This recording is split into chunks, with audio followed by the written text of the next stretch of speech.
On est déjà au 3e épisode de cette série spéciale sur la santé mentale au travail. Et depuis le début, on tourne autour d'une même question.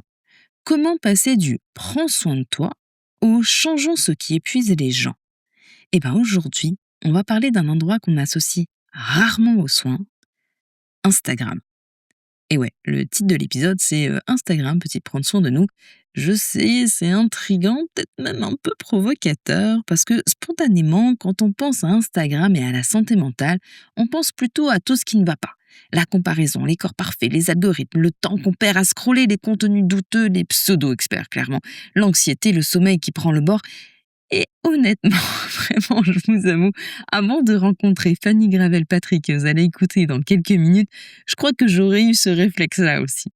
Alors, quand j'ai découvert son travail, j'étais pas sûre d'être d'accord. Je me disais, Instagram, comme outil de soin, vraiment, est-ce qu'on n'est pas en train de pousser le bouchon un peu loin ? Eh bien justement, c'est parce que je n'étais pas sûre que j'ai eu envie de l'inviter. Parce que parfois, les conversations les plus intéressantes commencent là, quand quelqu'un nous oblige à regarder un sujet autrement. Et avec Fanny, on ne va pas dire qu'Instagram est bon ou mauvais. Ce serait beaucoup trop simple. Et en plus pas réel. On va plutôt essayer de comprendre pourquoi certaines femmes se tournent vers cette plateforme pour trouver des mots, des témoignages, des communautés, parfois même des pistes pour mieux comprendre ce qu'elles vivent. Et derrière cette question, il y en a une autre, beaucoup plus profonde. Qu'est-ce que ça dit de nos systèmes de soins, de nos milieux de travail, de notre société, si des femmes doivent parfois chercher du soutien là où personne ne pensait en trouver ? Bienvenue dans Penser l'entreprise. Bonne écoute. La femme était vue un peu plus comme l'autre défectueux de l'homme. L'hypervisibilité de la santé mentale. Qu'est-ce que ça veut dire? Fait qu'Instagram venait comme compléter ou les aider à mieux comprendre. Fanny, je suis contente de t'avoir aujourd'hui avec nous. Merci de me recevoir. En plus, on va parler d'un sujet que je trouve important, puis dans lequel on parle pas tant que ça. Donc, ça a titillé ma curiosité, je te dirais, quand on a parlé de ça. Mais avant tout ça, je vais venir d'abord sur ton parcours, parce qu'il est quand même particulier. Parce que là, tu as terminé ton doctorat en communication, tu as une maîtrise aussi en histoire de l'art. Et justement, comment est-ce qu'on passe des tableaux à Instagram et à la santé des femmes ? J'adore la question parce que ça me permet moi-même de réfléchir à mon propre parcours, parce que je me suis souvent posé la question, mais qu'est-ce qui m'a menée jusqu'ici? Puis, en fait, quand je retrace, il y a quand même une suite logique, parce que j'ai fait ma maîtrise, en histoire de l'art, mais je m'intéressais déjà au numérique. Donc, je m'intéressais déjà à la circulation des images en ligne. Je me suis pas intéressée à une plateforme comme je l'ai fait pour mon doctorat, mais dans le cadre de ma maîtrise, je me suis intéressée en gros à la révolution verte iranienne qui a eu lieu en 2009, puis qui est la première, révolution où les gens se sont soulevés contre leur gouvernement et ont filmé et ont publié en ligne. Donc, c'est comme un peu la première révolution qui a été publiée sur les réseaux sociaux, où les gens ont utilisé les réseaux sociaux pour montrer ce qui se passait au reste du monde, ce qu'on connaît maintenant, ce qui fait partie de notre quotidien. Donc, je me suis intéressée à cette question-là et j'ai utilisé l'histoire de l'art, j'ai utilisé les images, justement des tableaux, etc., pour mieux comprendre comment ces images-là que les gens publiaient étaient réutilisées dans la presse traditionnelle. Attends, mais là, c'est sûr, je sais que c'est pas notre cœur de sujet du jour, mais j'ai des questions aussi là-dessus. Ouais. OK, juste une et après on revient à notre sujet, mais qu'est-ce qui, toi, t'es dans tes recherches là-dessus, que t'as découvert, qui t'a marqué alors? Tu sais, un truc que tu voudrais partager là-dessus, qui t'a peut-être surprise? Ouais, en fait, moi, une de mes conclusions, c'était, je m'étais intéressée, je peux pas rentrer dans tous ces détails-là, mais je m'intéressais au concept de l'orientalisme, qui est en fait comment les pays du Moyen-Orient étaient représentés dans la peinture occidentale par des artistes français, européens. Donc, comment ils se faisaient une image de ce qui se faisait ailleurs, puis qui la ramenaient. Puis en fait, ce que j'ai constaté, c'est qu'on faisait la même chose, mais avec des images qui provenaient directement des pays du Moyen-Orient dans la presse actuelle. Puis je pense que c'est encore d'actualité avec des conflits, des enjeux qui se passent dans le monde, là. Donc, ce que tu veux dire, c'est qu'on prend leurs images à eux, puis on les remet à notre sauce à nous. Exactement. Donc, on déforme le message principal. On déforme le message principal, mais en utilisant des images qui viennent directement des populations visées, Mais en gros, c'est ce qui m'a intéressée. Donc, je m'intéressais déjà à la circulation des images, à la photographie en ligne, à l'utilisation des images numériques, puis comment ça change de l'utilisation des images, tu sais, plus historiquement, là, les tableaux, etc. Donc, en gros, la culture visuelle et la culture visuelle numérique. En fait, il y a un point commun avec ma thèse de doctorat, c'est que je me suis intéressée à une plateforme visuelle qui est Instagram et numérique. Puis dans mon doctorat, dans ma maîtrise, je me suis intéressée aussi aux femmes plus spécifiquement, donc aux images des femmes. Donc, il y a toujours eu le féminisme aussi, qui était un fil directeur dans ma recherche. Tu sais, parce que tu parles justement de toute la partie histoire, avec tu sais, l'utilisation de l'image, de ce qui t'intéressait au Moyen-Orient, et puis là, après, de diriger plus vers la santé des femmes. Pourquoi? Oui. En fait, à la base, quand j'ai commencé le doctorat, je voulais m'intéresser un peu dans la continuité de ce que j'avais fait à la maîtrise. Je m'intéressais aux images de violence qui étaient circulées en ligne. Puis, c'était aussi le momentum de quand j'ai commencé le doctorat. Il y avait aussi le mouvement MeToo, il y avait Black Lives Matter. Donc, il y avait beaucoup d'images, mais de discours aussi de violence qui circulaient en ligne de façon quand même importante. Puis, j'ai constaté, en fait, qu'il y a beaucoup de femmes qui trouvaient des moyens de se protéger de ce genre de discours-là et qui créaient des espaces pour prendre soin d'elles face à toute cette information qui continue, hein, parce qu'encore aujourd'hui, si tu vas sur les réseaux sociaux, dépendamment de ce que tu suis, puis ça peut affecter ta santé mentale, ce que tu vois en ligne. Ouais. Donc, je me suis intéressée à ces espaces-là, puis ça m'a menée aussi à tout ce qui est santé mentale, parce que justement, c'était dans la foulée de tout ça. Il y a eu aussi de plus en plus de thérapeutes et beaucoup de thérapeutes femmes qui se sont mis à créer du contenu en lien et non en lien avec MeToo, Black Lives Matter, tous les mouvements qui avaient lieu pour justement adresser les traumas liés à ce genre de dénonciation qui était en fait comment on utilisait les réseaux sociaux pour dénoncer des agressions, mais aussi de la violence policière, puis adresser le trauma qui peut être vécu par des populations marginalisées, mais aussi le trauma en soi d'être face à ce genre d'informations et d'images constamment, donc en continu. Ouais, et ben justement par rapport à ça, tu sais, dans ta thèse de doctorat là sur les femmes, où tu nous parles des femmes qui utilisent Instagram, en fait tu dis que elles utilisent Instagram comme un outil de soin de leur santé mentale. En gros, qu'est-ce que ça veut dire Instagram comme outil de soin? Parce que je t'avoue que quand je vois Instagram outil de soin, je me dis il y a un truc qui va pas quelque part. C'est pas la première chose auquel tu penses. Tu sais, qu'est-ce qui t'a amené à ça? Totalement. Déjà le terme soin, tu sais, pour le contextualiser. Moi, j'ai fait ma thèse de doctorat en anglais, donc j'utilisais principalement le terme care, qui je pense est moins médicalisé dans le langage anglophone que dans le langage francophone. Donc déjà, on parle d'un care qui est pas juste médical, mais qui est social, qui est du self-care aussi, du soin de prendre soin de soi. Donc moi, je le situe un peu plus dans cette compréhension du soin, donc qui est pas juste un soin médical ou psychologique, mais qui est un soin qui est comme plus complexe, plus global et moins spécifique, moins médical aussi. Puis après, dans ma thèse, que j'ai découvert en fait, qu'est-ce que ça veut dire de prendre soin de soi avec Instagram, ça peut prendre plusieurs formes. Donc, chez mes participantes, j'ai identifié que ça pouvait passer par suivre du contenu qui a absolument aucun lien avec la santé mentale, mais qui permet de prendre soin de sa santé mentale. On peut parler de petites photos d'animaux cute, tu sais, genre les chats, des photos de chats, par exemple. Là, ça, c'est comme quand même quelque chose, un phénomène qui a été beaucoup étudié aussi. Ça peut être aussi des memes par rapport à le fait de voir un psychologue. Il y a la page My Therapist Says qui permet justement de comme prendre un peu de recul par rapport à son propre processus de guérison ou de réflexion.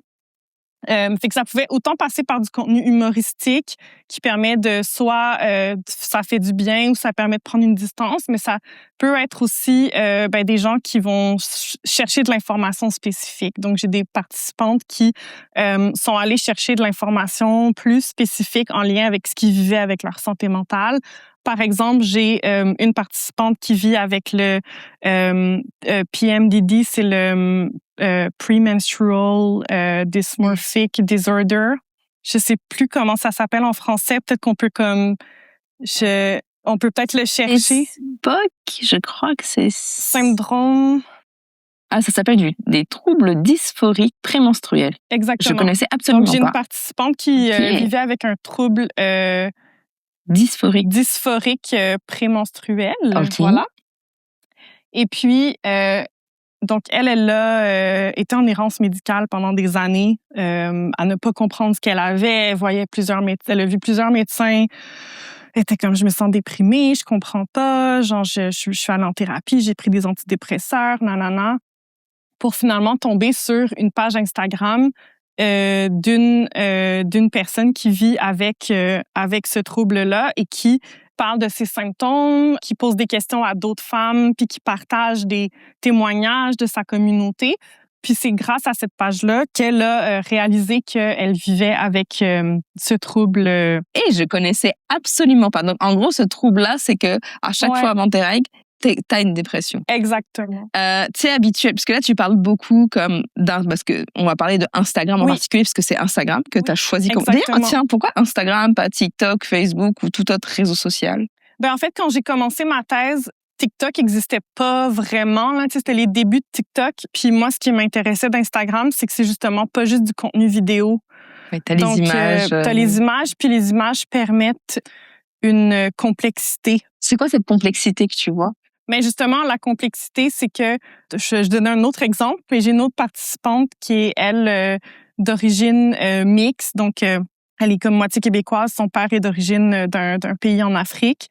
Puis, elle, justement, elle cherchait de l'information plus par rapport à son identité de femme noire qu'elle avait du mal à adresser en thérapie parce que sa thérapeute est blanche. Puis, elle me dit à maintes reprises qu'elle adore sa thérapeute. Puis, ça n'a rien à voir avec la qualité de soins qu'elle recevait.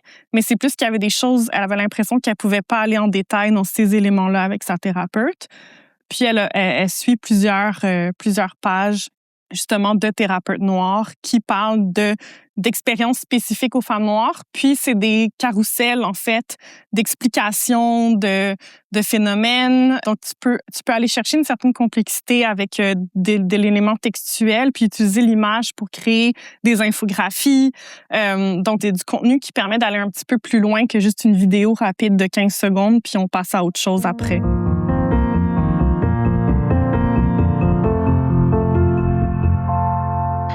Deuxième point maintenant que j'ai avec tout ce que tu viens... J'en vais en avoir plein, mais là déjà avec tout ce que tu viens de nous dire. Tu sais, habituellement, quand on pense à tous ces réseaux sociaux, tu sais, le premier message qui est véhiculé, c'est que les gens passent beaucoup trop de temps dessus, qu'on est beaucoup en mode aussi hyper connexion, qu'après on rentre dans une loupe dans laquelle on s'en sort pas, que ça nuit à notre sommeil parce que finalement, avec les algorithmes, fait que tu sais, comme on continue, puis forcément, ça a une nuisance sur le sommeil qui forcément a un impact sur la santé mentale. Et toi, malgré tout ça, tu dis ouais, mais c'est quand même un outil d'aide pour les personnes, c'est ça? Oui, exactement. Ben, en fait, pour apporter une nuance à mon sujet, moi, j'ai fait quand même une thèse en communication. Donc, c'est une approche que je qualifierais qui est plus sociologique du phénomène. C'est-à-dire que moi, j'ai étudié un phénomène, j'ai étudié des pratiques, je suis allée à la rencontre des gens, j'ai essayé de comprendre ce qu'ils font. Mon objectif, c'était pas de dire si c'est positif ou négatif ou de dire qu'on devrait prescrire telle pratique ou qu'on devrait les bannir. C'était pas l'objectif de ma thèse. Le but, c'est pas de prescrire Instagram pour aller mieux. Non, mais puis c'est pas non plus de dire carrément c'est mauvais ou c'est bon. C'est vraiment de comprendre un phénomène social qui a lieu sur les réseaux sociaux. Puis moi, je perçois, en fait, je comprends les réseaux sociaux puis les plateformes comme Instagram comme des environnements en soi. Puis dans chaque environnement, tu vas avoir des choses qui vont être bénéfiques pour la santé mentale, puis tu vas en avoir d'autres qui le sont moins. Donc, c'est pas d'ignorer tous les aspects négatifs, au contraire, on les prend en compte, on les considère, même que dans ma thèse, tu sais, je reviens sur ces éléments-là justement pour nuancer les pratiques de mes participantes, puis aussi me montrer que leurs pratiques sont beaucoup plus complexes que ce qu'on pense ou ce que les médias vont en dire, par exemple, parce que souvent, ce qui arrive surtout avec les femmes, puis d'autres populations qui vivent de l'oppression ou qui sont marginalisées, c'est que souvent, on va placer leurs pratiques dans des cases où on va dire les femmes utilisent mal Instagram ou leur utilisation est superficielle ou ça les affecte négativement. Oui, il y a plusieurs façons dont Instagram affecte négativement la santé mentale des femmes, puis on peut en parler aussi, mais ça veut pas dire que leurs pratiques sont automatiquement négatives. Donc moi, je voulais aller plus dans leur donner la parole, en fait, puis aller voir pourquoi ils font ça. Ouais, complètement. Puis, pour revenir à un peu ce que je disais par rapport à ma participante qui est une femme noire puis qui cherchait plus d'informations en lien avec son expérience, ou encore ma participante qui vit avec un trouble lié à ses règles, elles sont tournées vers la plateforme parce que ces éléments-là, ils ne pouvaient pas les avoir ailleurs. Et là, on arrive à mon autre point, justement, avec tout ce que tu disais. Au final, c'est quand même un danger parce que, oui, je comprends que tu l'utilises comme outil de soin parce que souvent, tu n'as pas ces groupes de parole, tu n'arrives pas à les trouver ailleurs, donc tu vas les retrouver sur les réseaux sociaux. Mais l'envers de tout ça, puis je sais pas, c'est quelque chose que tu as vu dans ta thèse avec les personnes que tu as rencontrées, c'est que tu tomberais dans des pseudo-sciences, pseudo-thérapies qui vont être pires au final, non? Tout est relatif, là. Je veux dire, tu peux autant tomber dans quelque chose de négatif que tu peux tomber dans quelque chose de positif. Il faut quand même faire attention à ça aussi, à ce genre de raccourci. Après, ça ne veut pas dire qu'il n'y a pas un danger, parce que le danger existe et il a été étudié aussi. Ouais. Surtout chez les jeunes garçons, parce que souvent, quand ils se tournent vers des espaces qui parlent de santé mentale, souvent, c'est relié à des discours masculinistes ou comme un peu plus extrêmes. Puis il y a aussi ce phénomène-là chez les femmes où ça va être plus de la médecine alternative, par exemple. Ouais, mais moi, ce qui me gêne, c'est que j'ai l'impression, c'est que c'est souvent des personnes qui sont désespérées, dans lesquelles tu n'as plus d'espoir parce que tu as tout essayé. Ouais. Donc forcément, tu vas essayer de trouver comme d'autres personnes peut-être qui te ressemblent, qui vivent la même chose que toi, parce que tu as besoin d'en parler. Mais tu sais, elle est où la limite à un moment donné? Tu sais, genre, je comprends comme tout ça, mais je me dis que si on sensibilise pas assez, peut-être que je te dis ça, c'est peut-être même pas la sensibilisation qui serait comme le meilleur truc à faire. En vrai, j'en ai aucune idée, mais je trouve ça à la fois intéressant, tu sais, d'avoir tous ces outils-là, puis tu sais, l'approche que t'amènes de dire, tu sais, comme d'avoir fait cette recherche-là, et à la fois inquiétant de ce que ça dit de notre système dans les choses qu'on peut pas apporter aux gens, et donc on s'embarque.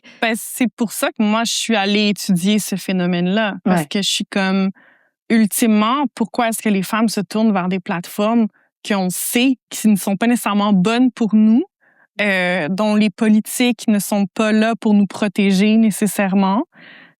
Pourquoi on se tourne vers ça?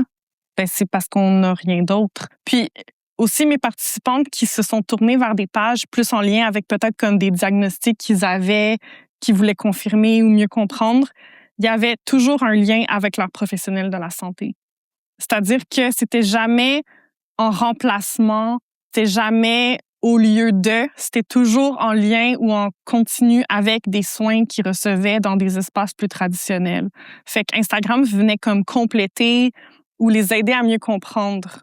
Puis là, je le détaille dans ma thèse, mais je parle beaucoup de la capture d'écran comme méthode que moi j'ai utilisée, mais aussi comme pratique chez mes participantes, parce qu'il y en a beaucoup qui prenaient une capture d'écran qui allaient en discuter avec leur thérapeute. Est-ce que c'est vrai ce que j'ai lu? Est-ce que c'est peut-être quelque chose que je vis? Est-ce que pour aller comme confirmer ou essayer de mieux comprendre? Ouais, tu les vois dans les personnes que tu as rencontrées, il y a personne que tu vois qui était complètement coupée après. Non, absolument pas. Du système médical absolument ou des choses pas. comme ça. C'était, ouais. Puis j'ai plein d'exemples, mais j'ai plein d'exemples aussi de comment justement, de ce qu'ils voyaient en ligne. Après, ça leur donnait la confiance d'aller parler à des professionnels de la santé, puis demander qu'on les prenne au sérieux, qu'on prenne leur expérience, leur vécu au sérieux. Parce que ça, c'est tout un élément quand on parle de santé mentale des femmes qui est comme vraiment important à mentionner. C'est pas pour rien qu'on se tourne vers des ressources alternatives, là. C'est beaucoup plus complexe comme histoire. Ouais, mais justement, c'est pendant longtemps d'ailleurs, tu sais, les femmes elles étaient diagnostiquées comme hystériques. Et encore, on entend toujours ce mot-là. Et à quel point, parce que là, tu dis que c'est beaucoup plus complexe, mais on a tout cet héritage aussi psychiatrique du 19e siècle. À quel point, justement, cet héritage, il continue de peser aujourd'hui sur la façon dont on perçoit et on traite la détresse des femmes? c'est une histoire qui date de presque la Grèce antique, là, parce que dans le fond... OK, moi, j'ai 19e siècle, non, mais en fait, c'est comme, tu sais, c'est une histoire qui est comme presque vieille comme l'humanité, là, mais comme dans le fond, comme ça date d'Hippocrate quand il a fait des études sur... des études, en fait, c'est des théories. Il y avait une théorie selon quoi l'utérus a comme une vie en soi et que la femme est complètement gérée par son utérus, puis que l'utérus se promène lui-même dans le corps, et puis c'est quand il se promène dans le corps que en fait, ça crée une certaine déstabilisation chez la femme. Donc, toute la santé des femmes, en fait, a pendant longtemps été reliée à l'utérus et à un problème lié à l'utérus. Hystérie, ça veut dire utérus. Ça vient du mot utérus en grec. Sérieux? Oui. Donc, c'est vraiment l'idée que on est intrinsèquement malade et instable à cause de notre utérus. Puis l'hystérie, en fait, c'était pas vraiment un diagnostic concret, là. C'était plus comme dès qu'il y avait une femme en détresse avec des douleurs, même une femme qui s'opposait à quelque chose. C'est dès qu'une femme montrait une certaine agitation, que ce soit physique, psychologique ou autre, on la diagnostiquait comme hystérique. Donc, c'était vraiment un terme parapluie qui était utilisé pour comme mettre les femmes, les hospitaliser, les enfermer. Puis, toutes ces conceptions-là, en fait, on déteint à travers le développement de la médecine moderne. Donc, tout ça, en fait, continue de teinter nos perceptions, puis la manière dont on gère la santé, même encore aujourd'hui. Puis aussi le fait que comme le corps de l'homme était vu comme le standard, là, tu sais, donc la majorité des études qu'on a en médecine sont basées sur le corps masculin, puis la femme était vue un peu plus comme l'alternative ou genre l'autre défectueux de l'homme, tu sais. Donc, comme on pense que la femme est intrinsèquement malade à cause de son utérus, pourquoi étudier le corps de la femme? Pourquoi aller essayer de mieux comprendre ce qui se passe chez les femmes, par exemple? Ce que j'avais lu, c'était que tout a été testé d'abord sur les autres parce que comme les femmes, avec toutes les hormones et tout ça, c'était plus compliqué de comprendre comment ça allait réagir à un médicament, vu que d'une femme à une autre, ça allait être différent, alors qu'un homme, c'était comme beaucoup plus simple. Donc, tout était basé comme sur l'homme pour faire des médicaments, même pour les femmes. C'est peut-être une explication, mais justement, un des enjeux qui est vraiment grave, c'est sûr. Je pense que c'est un antidépresseur ou un anxiolytique qui a été testé principalement sur les hommes. En fait, je pense qu'il n'y a eu aucun test sur les femmes, alors que c'est un médicament qui est principalement prescrit à des femmes. Ça, c'est un exemple qui est assez grave. Tout ça pour dire que faut pas s'étonner pourquoi on se retourne vers des ressources alternatives, parce que il manque d'études sur des enjeux de santé qui touchent principalement les femmes ou les personnes avec des utérus, avec un utérus, à cause de ça, à cause de cette histoire-là. Puis même l'histoire de la psychologie aussi, de la psychiatrie est très, très biaisée. Et d'ailleurs, autre chose que j'ai lu, c'est un de tes articles que tu as écrit pour la CSM. Et je vais lire l'article, pas tout l'article, mais je vais lire cet article-là. Julie occupe un poste à haute responsabilité dans une société d'État. Après plusieurs mois à enchaîner des heures supplémentaires, en plus de gérer les horaires de ses 2 adolescents et la vie de famille, elle ressent une profonde fatigue. Elle n'a plus le temps pour elle et n'arrive plus à suivre ses dossiers. Plus rien ne semble lui procurer de plaisir. Elle ne comprend pas ce qui lui arrive. Elle a pourtant tout ce dont elle rêvait, tout ce vers quoi on l'a toujours encouragée à tendre, une carrière fructueuse, des enfants en santé et une vie sociale bien remplie. Depuis des années, les femmes luttent pour se sortir des carcans de la maison et pour avoir accès aux mêmes opportunités que les hommes. Toutefois, malgré plusieurs avancées, notamment sur le plan de la participation sociale et professionnelle, les femmes continuent de vivre des discriminations qui minent leur équilibre psychologique. Les recherches montrent que les femmes sont plus susceptibles de souffrir de certains troubles mentaux, tels que la dépression, l'anxiété et les troubles de l'alimentation. Plusieurs facteurs, tels que la pression sociale et les normes de genre restrictives, les inégalités économiques, la stigmatisation et les discriminations de santé peuvent être en cause. Ces conditions sont le produit de politiques néolibérales mises en place depuis les années 70 qui favorisent la privatisation de l'économie et l'effort individuel. Même si ces conditions affectent tout le monde, elles sont particulièrement néfastes pour la santé des femmes qui doivent compenser pour le manque de ressources sociales, garde des enfants, congé maternité, etc. Et l'exemple de Julie illustre bien que lorsque l'on manque de temps pour soi, on en vient à perdre son équilibre mental et il devient plus difficile de jouir de la vie et de s'occuper de ses propres soins de base. Qu'est-ce qui t'a donné envie d'écrire ça? Je trouvais ça très chouette à lire, que ça a révélé plein de réalités qu'on est beaucoup à vivre. Qu'est-ce qui t'a amené à écrire cet article, justement? C'est justement le fait qu'il y a quand même plusieurs données qui sont sorties récemment qui soulignent que la charge mentale est encore un enjeu qui pèse énormément sur la santé mentale des femmes et leur santé physique aussi, puisqu'on sait que le stress peut avoir des effets sur la santé physique à court, moyen et long terme. Donc, je voulais comme mettre de l'avant ces nouvelles données-là, mais aussi rappeler justement comme tout ce qui se joue derrière qui fait en sorte que la charge mentale, souvent de la famille, de l'organisation de la maison, etc., est encore en majorité sur le dos des femmes. Mm-hmm. Puis d'ailleurs, il y a aussi par la suite des données qui sont sorties de l'Institut de la statistique du Québec qui démontrent aussi par rapport, ils ont fait une étude sur le stress du quotidien. Puis dans cette étude-là, ils démontrent aussi que les femmes qui ont répondu au questionnaire, en majorité, percevaient leur journée plus stressante que les hommes qui ont répondu. Donc, c'était dû, entre autres, à cause d'une accumulation entre le stress du travail et le stress de la maison, qui n'est pas réparti, en fait. Ouais, c'est le fait de devoir tout gérer constamment. C'est ça. C'est que oui, on a plus d'opportunités. Oui, maintenant, on est sur le marché du travail, etc. On peut avoir occuper des postes à haute responsabilité. Par contre, quand il s'agit de s'occuper de la maison, des enfants, de la famille, on n'est pas encore dans un équilibre ou une équité. Ouais, complètement. Et justement, en parlant de ce manque d'équilibre et d'équité, il y a aussi une charge mentale propre aux femmes en entreprise, celle de gérer constamment les perceptions, anticiper les jugements, prouver sa légitimité aussi en permanence. Est-ce que dans toi, ce que tu as vu dans tous les articles que tu as dû beaucoup lire aussi pendant ta thèse, est-ce que la recherche, elle documente ça aussi comme un facteur de détresse à part entière? Oui, j'ai pas comme étudié l'entreprise spécifiquement, puis j'ai surtout comme mon bagage théorique et plutôt comme sociologique et tout, mais je dirais que quand on repense aussi à l'histoire que je mentionnais plus tôt et à tous les stéréotypes, il y a aussi cette idée qui est bien ancrée de l'instabilité des femmes, l'instabilité émotionnelle. Puis on a tellement été bombardés d'images et de représentations qui montrent cette instabilité.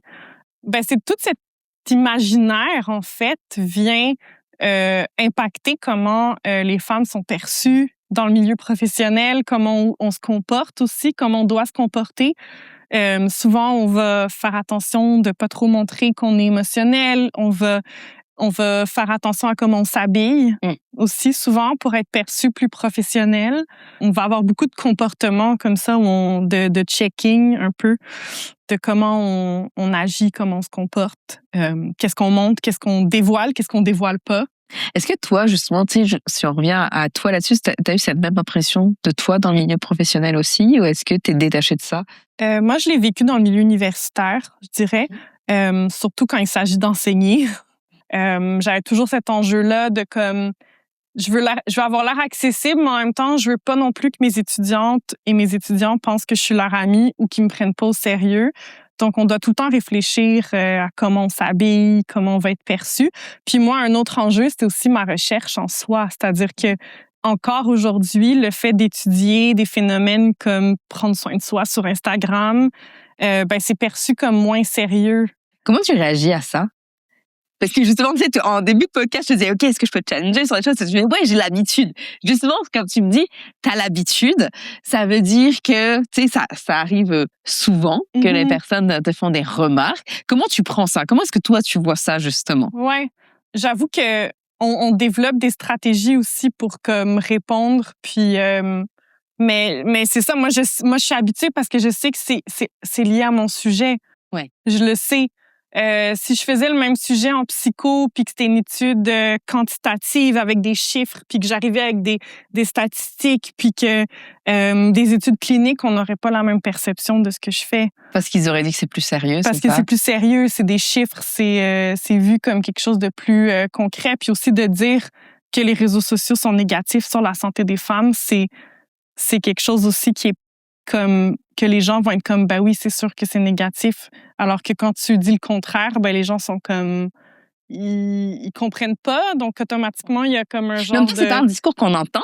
Non, mais c'est ça, mais on l'entend pas parce qu'encore une fois, les pratiques des filles et des femmes sont souvent perçues comme moins sérieuses que celles des hommes. Mais encore une fois, si tu regardes historiquement, ben c'est l'art des hommes qui est pris au sérieux, c'est les tableaux, c'est la sculpture, c'est pas le tricot, c'est pas le crochet, c'est pas Est-ce que est-ce que là encore, on n'est pas dans un biais en disant même ça, c'est l'art des hommes, tu sais, c'est comme si ça leur appartenait que à eux. c'est parce que c'était pas accessible aux femmes. Mm. Mais on faisait quoi? On faisait des vêtements pour les enfants, par contre. On s'occupait du foyer, etc.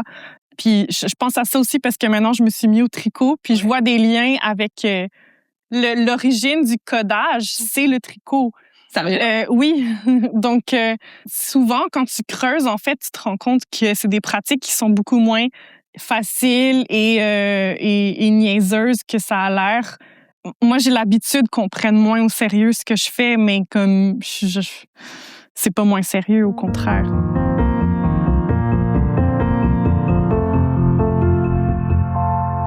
Autre chose aussi que je voulais voir avec toi, c'est certaines recherches récentes, notamment un rapport de l'UNESCO, qui montre que les 2/3 des contenus les plus populaires sur Instagram véhiculent des stéréotypes de genre. Est-ce qu'on peut parler du coup de biais structurels dans la façon dont l'algorithme elle est conçu aussi? Enfin, 2/3, j'ai trouvé ça énorme justement, qui véhicule tous ces stéréotypes-là. Ouais, c'est énorme. Puis je veux dire, le contenu qui est partagé en ligne est dangereux. Puis moi, je pense que ce contenu-là est beaucoup plus dangereux que le contenu alternatif en santé mentale, je dirais. Mais justement, une partie, je pense que j'ai consacré presque un chapitre, là, si tu mets tout ensemble, à cette question-là, parce que j'ai tellement de mes participantes qui se tournaient vers du contenu plus de body positive, donc d'images corporelles alternatives ou différentes et positives. Et ce que j'ai trouvé intéressant, c'est aussi comment les femmes vont s'identifier à ce contenu-là de façon différente, dépendamment de où elles se situent par rapport à ce contenu. Puis là, je veux dire que mes participantes blanches, par exemple, avaient beaucoup de facilité à s'identifier à du contenu body positive parce qu'ils se reconnaissaient. Alors que tu vois, pour mes participantes qui étaient racisées ou de couleur, pour eux, c'était vraiment pas du contenu intéressant. Au contraire, c'était du contenu qui pouvait les heurter plus qu'autre chose. Puis c'est là que c'est intéressant aussi d'étudier les pratiques, c'est que mes participantes trouvaient vraiment des façons de ne pas donner d'attention à ces contenus-là pour faire en sorte que leur algorithme était plus adapté à ce qu'ils voulaient voir, parce que l'algorithme Instagram est quand même vraiment sensible, puis il devient de plus en plus, là, il suffit de regarder comme 2-3 publications d'un même sujet, puis on va t'en proposer vraiment énormément. Donc, il y a quand même une façon de comme hacker un peu le contenu qu'on voit, puis ça, c'est... Ouais, mais ça changera pas au niveau de tous les stéréotypes de genre que ça véhicule, même si, tu sais, parce que forcément, l'algorithme est fait pour que soit toujours les contenus que t'aimes, qui soient comme diffusés. Ouais. Mais même si c'est ça qui... En plus, le danger de ça, c'est que t'es toujours dans la même loupe, donc t'as toujours l'impression que tu vois la même chose, donc c'est plus autant diversifié sur les façons de penser. Donc, je pense que c'est quand même un danger là-dessus. Mais que même si t'arrives sur du contenu que t'as envie de voir, bah, tu tomberas toujours quand même sur des contenus très stéréotypés aussi. Ben, pas nécessairement, parce qu'il y a quand même beaucoup de contenus différents aussi sur Instagram. Là. Tu peux facilement faire en sorte que ce que tu vois sur la plateforme, c'est vraiment juste du contenu qui te fait du bien en majorité. Ça veut pas dire que tu seras jamais confronté à comme des fois des choses que tu veux pas voir, mais il y a des façons vraiment de contourner. Par contre, c'est aussi des espaces sociaux.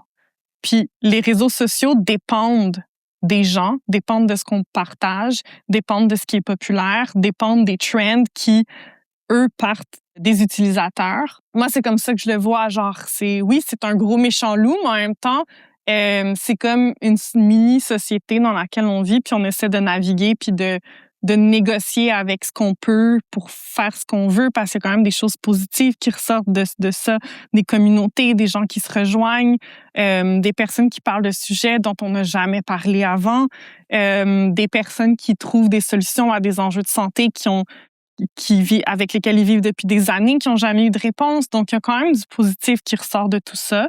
Je pense que c'est la première fois que je parle des réseaux sociaux de façon positive. Ouais. Que j'en entends parler comme de façon positive aussi. Mais c'est nuancé. Effectivement, oui, c'est ça. Nuancé, mais je pense que la nuance, elle est importante. Oui, c'est quand même nuancé. Puis je le nuance plus dans ma thèse, c'est sûr, j'y vais plus en détail. Puis c'est sûr que comme il faut pas oublier la structure puis tout. Puis justement, je pense dans ta question au départ, tu me disais, c'est qui en fait qui est responsable de tout ça at the end of the day. Puis moi, je pense que une des conclusions de ma thèse, c'est aussi comme il faut mettre la pression sur les gouvernements pour être sûr être sûr que ces espaces-là restent sécuritaires. Il y a un concept que tu utilises beaucoup, c'est celui de l'hypervisibilité de la santé mentale. Qu'est-ce que ça veut dire? Ce que j'appelle l'hypervisibilité de la santé mentale, c'est-à-dire qu'on en parle énormément. Mm-hmm. Depuis la pandémie, comme c'est dans la bouche de tout le monde, je pense, toutes les entreprises veulent faire des conférences sur la santé mentale, parler de santé mentale, etc., ce qui est super important. Puis pour moi, c'est ça l'hypervisibilité de la santé mentale, c'est que maintenant, la santé mentale, c'est devenu quelque chose qu'on doit mettre de l'avant, qu'on doit performer, qu'on doit exceller même à sa santé mentale. Parce que c'est devenu comme un signe de réussite, d'avoir une bonne santé mentale. C'est devenu aussi signe d'une certaine vertu, peut-être, d'avoir une bonne santé mentale.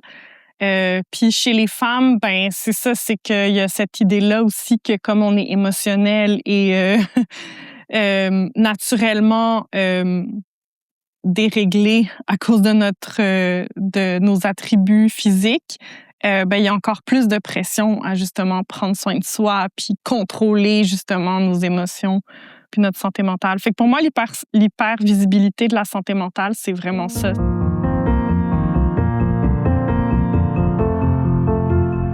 Avec tout ce qu'on vient de partager là, si on devait vraiment comme améliorer la santé des femmes, ça serait quoi ta priorité numéro 1? Tiens, c'est toi qui es première ministre du Canada. C'est quoi ta priorité numéro 1? Mon Dieu, moi, sérieusement, je pense que comme c'est à la base de ma thèse, puis je pense que ça doit être à la base de tout, mais s'il vous plaît, est-ce qu'on peut écouter les femmes? Est-ce qu'on peut les croire? Je pense que beaucoup des enjeux qu'on vit en tant que femme part du fait qu'on n'est pas écouté, qu'on n'est pas pris au sérieux. C'est fou que comme on doit justifier que quand on vit des violences dans nos relations, au travail, etc., ça affecte notre santé mentale, que quand on va chez le médecin puis qu'on n'est pas cru, ça affecte notre santé mentale. Fait que ça serait comme une première chose, comme croire les femmes, puis mettre en place aussi des structures qui permettent de croire la parole des femmes. Puis après, aussi d'avoir les ressources pour pouvoir alléger notre charge mentale. Puis je pense qu'au Québec, quand même, on est quand même dans la bonne direction pour ça. Il y a beaucoup de choses qui ont été mises en place, mais c'est grâce à des femmes qu'on a ça. Parce qu'il y a eu des femmes au pouvoir qui ont mis en place des bénéfices sociaux, comme les CPE, etc. Mais je pense qu'il faut encore plus. Puis bon, l'éducation. Ça passe par là. Ouais. Clairement. Et maintenant, si tu devais donner 3 recommandations concrètes à une ou un DRH ou à une direction générale pour vraiment améliorer la santé mentale des femmes dans leur organisation, ça serait quoi? Je dirais, la première, je pense que ça va de soi, mais tout ce qui est comme d'alléger la charge mentale liée à la parentalité. Deuxièmement, peut-être comme créer des espaces de discussion où on peut se parler entre nous parce que... On revient aux réseaux sociaux. Oui, c'est ça, mais ce que je constate, parce que j'en ai fait beaucoup là, des conférences dans des entreprises, puis ce que je constate souvent, c'est que soit c'est principalement des femmes qui viennent, fait que déjà, on sait plus d'intérêt pour la santé mentale, puis s'informer sur la santé mentale chez les femmes que chez les hommes. Puis ça, c'est comme un autre enjeu en soi qu'on pourrait discuter. Mais je pense qu'il y a aussi l'inverse, c'est que je pense que quand quand il y a des figures masculines, surtout comme quand il y a des relations de pouvoir qui sont impliquées, peut-être qu'on n'est pas à l'aise de comme tout dire. Fait que peut-être créer des environnements safe où on peut parler entre nous de nos enjeux. Puis sinon, je pense que ça serait par rapport aux vêtements. Ah ouais. Puis à la façon dont on se présente, tu sais, de comme... Mais c'est un gros sujet. Hein. Ouais, ça, c'est un gros sujet. Parce que là, je pense que c'est même pas de l'ordre de l'entreprise, c'est peut-être de l'ordre de la société. C'est de l'ordre de la même. société, ouais, c'est ça. Ouais. Tu sais, en parlant de vêtements, oui, tu sais qu'il y a les vêtements qu'on porte, qu'on pourrait choisir tout ça de porter, mais tu as aussi tous les vêtements comme imposés, tu sais, comme tous les uniformes, comme des fois aussi, on va t'imposer de porter certains vêtements dans une entreprise et tout. Puis, j'avais lu, tiens, j'avais dans les notes de l'épisode aussi, j'avais lu un article qui disait justement que la façon dont tu étais habillé, ou en tout cas les uniformes qu'on t'obligeait à porter, montrer ton statut social. Donc, par exemple, les ouvriers, ça va être souvent des vêtements beaucoup plus larges, donc les corps sont moins mis en valeur, alors que des postes de cadre, justement, même si c'est des vêtements imposés, vont plus comme être structurés. Donc, juste la façon dont on va porter certains vêtements vont montrer comme ton statut social aussi là-dessus. On pourrait en parler pendant longtemps, mais tu sais, c'est parce qu'on va... Pourquoi est-ce que comme un homme qui est habillé de façon casual, en jean, puis un t-shirt, on va quand même le prendre au sérieux, alors qu'une femme, si elle est habillée en jean et en t-shirt ou que j'en vois un peu son décolleté, ben automatiquement, on va penser que soit elle a un poste moins important ou elle est moins intéressante parce qu'on peut pas être les deux, tu sais. Oui, ou qu'on n'est juste pas maquillé. Oui, ça aussi, ouais, le maquillage aussi, ça c'est vraiment tout un sujet. Mais tu sais, comme j'ajouterais peut-être aussi tout ce qui est comme juste comportement, tu sais, tout ce qui est comme en lien avec genre les agressions à caractère sexuel, tu sais, je pense de comme, puis là je ferais appel au monsieur. Ouais. Puis je pense que c'est important d'en parler dans les cercles plus masculins aussi, puis de comme que les hommes se le disent entre eux quand il y a des comportements inacceptables. Je pense que c'est vraiment important. En fait, si on veut des alliés. Ouais, c'est Parce que ça. je trouve que c'est important d'avoir comme ces groupes-là de discussion avec des personnes qui nous ressemblent. Mais c'est aussi important de parler de tous ces sujets-là comme à tout le monde, puis de les ouvrir. Parce que je pense aussi que si t'as jamais été confronté à certains sujets, c'est plus difficile aussi de te mettre à la pâte. Tu vois, t'es juste pas ça. Exactement. La dernière fois, je parlais aussi avec un gestionnaire, tu sais, des règles. Tu sais. Puis il me disait, mais enfin, il y avait tout un débat de est-ce qu'on pouvait mettre à disponibilité des serviettes hygiéniques pour les femmes, des tampons, etc. Puis il y avait tout un débat sur le fait de pourquoi ce serait à l'entreprise de le faire, puis de quelle façon, etc. Puis ça a ouvert plein de discussions de j'avais pas pensé que en fait si vous avez oublié, je sais pas moi, votre serviette hygiénique ou quoi que ce soit, vous devez aller sortir chercher ailleurs, etc. Puis enfin bref, toutes les choses qui te font perdre du temps au final aussi, qui font que si t'es gêné, t'es moins bien, etc. Puis que ça coûte pas grand-chose de les mettre à disposition, puis que c'est bien pour tout le monde. Puis mais moi, je suis pas une femme, donc j'ai pas pensé à tout ça. Puis c'est pour ça que je me dis, c'était tout anodin, puis eux, en plus de ça, c'était majoritairement des femmes dans leur entreprise, mais ça a apporté un sentiment de satisfaction majeur quand même, qui a changé plein de choses. Mais ça, si tu as des gestionnaires hommes qui sont pas confrontés à ce que nous, on pourrait vivre, c'est pour ça que je pense que c'est aussi important d'avoir ces discussions comme on est en train d'avoir là pour l'élargir au plus de monde possible. Mais il y a un autre point là-dessus et qui, je pense, qui j'espère en tout cas va changer, c'est que dès qu'on parle de santé mentale, c'est surtout des femmes qui vont venir sur ces sujets-là et beaucoup moins les hommes. Mais ça ferait le sujet d'un autre podcast, du coup, d'un autre épisode. Pour finir, s'il y a une femme justement qui nous écoute et qu'elle se reconnaît dans tout ce qu'on a dit, qu'elle se sent épuisée, qu'elle se sent seule, qu'elle cherche du soutien, qu'est-ce que tu lui dirais directement? Tu sais, c'est sûr que la réponse, la première réponse, c'est d'aller parler à un professionnel si tu peux, tu sais, si tu peux aller en parler à quelqu'un. Mais sinon aussi, juste d'avoir une personne identifiée dans son entourage à qui on peut parler de ces choses-là. Je pense que c'est vraiment important. Des fois, quand on va bien, on n'y pense pas, tu sais, comme vers qui je peux me tourner, en fait, à qui je pourrais parler. Donc, d'avoir comme une personne clé dans son entourage si on a le privilège d'en avoir une. Sinon, je dirais comme de c'est tellement, tu sais, c'est tellement personnel à chaque personne, comment on prend soin de soi, mais comme moi, je pense que ce qui peut aider, c'est juste de prendre un moment pour comme un peu évaluer qu'est-ce qui nous fait sentir comme ça, puis c'est quoi ma priorité en fait. Est-ce que peut-être que des fois c'est parce qu'on s'est éloigné de notre priorité ou de ce qui est important pour nous, fait que de revenir à l'essentiel de comme qu'est-ce qui est important pour moi, puis qu'est-ce qui me ferait du bien en ce moment pour moi, puis comment est-ce que je peux me réaligner.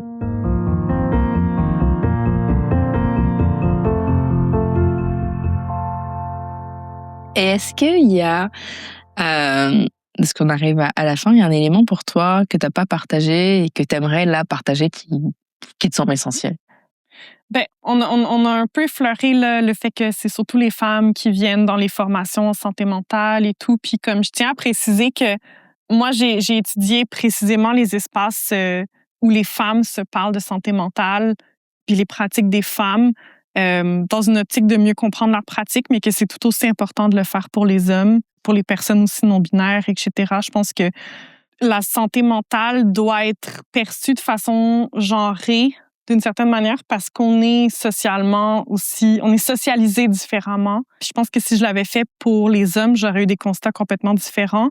Mais c'est aussi important. Puis comme je pense qu'on en parle de plus en plus, mais comme je pense que c'est aussi important d'essayer de comprendre où est-ce c'est où le raté en fait avec les hommes aussi, parce que eux aussi il y a des choses qui nous échappent. Complètement. Et ben ça clôture bien. En tout cas, le podcast. Merci beaucoup à toi, Fanny. Et je dis ça clôture. Attends, j'ai encore 2 questions pour toi. C'est quoi la dernière chose que tu as découvert et que tu aimerais partager, dire OK, ça faut le lire. Ça peut être un livre, un podcast, quelque chose que tu as découvert récemment. J'aime vraiment le podcast Folie douce de Lorraine Bastide, qui est sur la santé mentale, entre autres. C'est plus un aspect français, parce qu'elle est française, mais c'est super intéressant. Puis elle invite plein d'invités comme des personnes, autant des auteurs que je pense qu'elle a interviewé un rappeur récemment. En tout cas, super intéressant. Puis sinon, au niveau des livres, moi, j'ai vraiment beaucoup aimé Mon vrai nom est Elisabeth de Adèle Yoon, où elle fait une enquête justement sur son arrière-grand-mère qui a été internée pour schizophrénie, justement, où elle se demande est-ce qu'elle était vraiment schizophrène. Puis aussi, si ça vous intéresse justement l'histoire de la santé mentale, puis de la psychiatrie, tout ça, c'est vraiment intéressant. C'est vraiment un livre super, super intéressant. Oui, merci. Et enfin, qu'est-ce que je devrais inviter dans le podcast prochainement? J'ai pas trouvé de personne, mais un sujet. OK, dis-moi. Parce que je pense que c'est vraiment, ça serait vraiment intéressant d'avoir, peut-être de parler de santé mentale d'un point de vue comme EDI, ou genre point de vue justement de personnes marginalisées sur d'autres aspects que juste le genre, tu sais, parce que je pense que c'est important aussi de parler de santé mentale avec d'autres communautés. Donc, ouais, c'est ça. Et merci beaucoup. Et bien ça, je prends en note justement pour les prochains épisodes à sortir. Merci Fanny de nous avoir éclairé sur tout ça. C'était super intéressant. Merci Camille, c'était vraiment, vraiment cool comme entrevue. Merci. Merci.